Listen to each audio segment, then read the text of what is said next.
Hi, I'm Chris Hilton. I'm the product manager for SRAM mountain bike drivetrain. I'm based here in Schweinfurt, Germany at our drivetrain development center. The latest project I've been working on is our XX1 drivetrain. It's something that we're really excited to be working on because it hits really close to home with all of the guys here in Schweinfurt and everybody that works on our development teams. About 4 years ago, almost every single one of us was riding a 3x9 mountain bike drivetrain. That was really the standard, and everybody rode that. But in 2009, SRAM came out with our XX 2x10, which really changed the way people think about mountain bike drivetrains.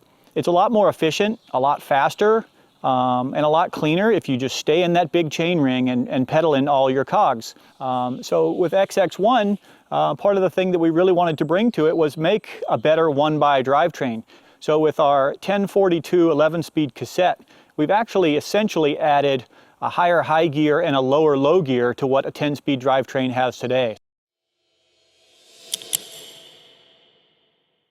Basically all the engineers who are involved in this project are also mountain bike riders, and since the middle of December or so we are out here riding on these trails, testing the product, and it's awesome to ride this thing. Being capable to ride all the trails with just one shifter, it's a really new experience. You need to try out yourself to be convinced, but I'm convinced that even under heavy riding, this will keep the chain on the bike. So riders wanted to have a wide range, but they saw the advantage of 2x versus 3x. So we went one step further, going to a single chain ring, and that's where we ended up with a 1x11. It's not for the sake of having 11 speeds, but it's just to offer that wide range. And the perfect match was this horizontal parallelogram. The derailleur cannot move anymore when it gets an impact or a bump. It's much better for off-road application than any other rear derailleur. The biggest challenge of a one-by system is that we have a cassette with a very wide spreading, so we have to put all the capacity from the system in one cassette. We have to make sure that the derailleur will go up and down the cassette, keeping the same spacing from the upper pulley. So the parallelogram only moves in a horizontal plane, which is parallel to the hub axis. What is the advantage of moving horizontal? And the first you only move the amount of travel you need from sprocket to sprocket, from the smallest to the biggest. The other one is that the mechanism is basically perpendicular to all the impacts that the rear wheel might get. So impact implied movements of the mechanism are very little, so you don't feel them when riding. A lot of people ask why we have a 1042 cassette. It's a long story. We started with 936. In the end, we got to what I say is a perfect ratio in regard of smooth steps over the whole 420% range, and also shifting quality, because you have to consider not only the steps, you have to consider symmetry of cog steps to have a perfect shifting quality.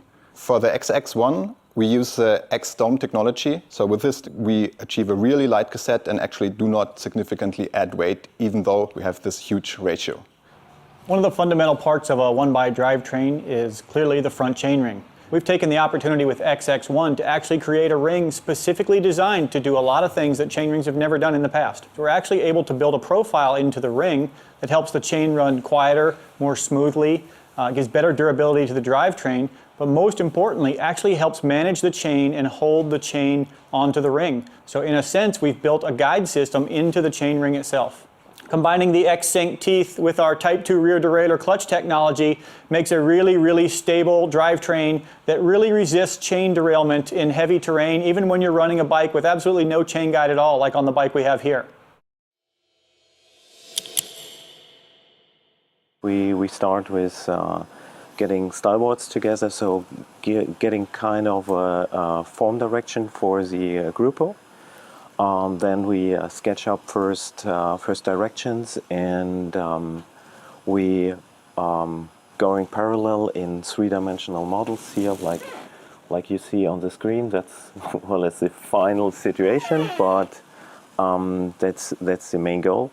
Yeah, in the last couple of years, the carbon frames changed a lot the direction. We have more floating lines, and this is now expressed in our components, and these components are fitting much better to the new direction of MTB. The first part for us was to equip a bike, get out on the trails and do a lot of test rides to gather the data that we need later on, the loads in the drivetrain, which gears are being used in which conditions, forces that occur in the drivetrain. We've not only focused on pro athletes, on World Cup level riders, but also on other enthusiastic riders. At the end, when the products are out on the trails and the bikes, we ensure that we have a robust and well-performing product. XX1 was built to be at home and excel in everything from elite cross-country racing, enduro racing, to high-performance trail riding. XX1 is built specifically for people that are serious about their bikes, serious about riding, and serious about performance.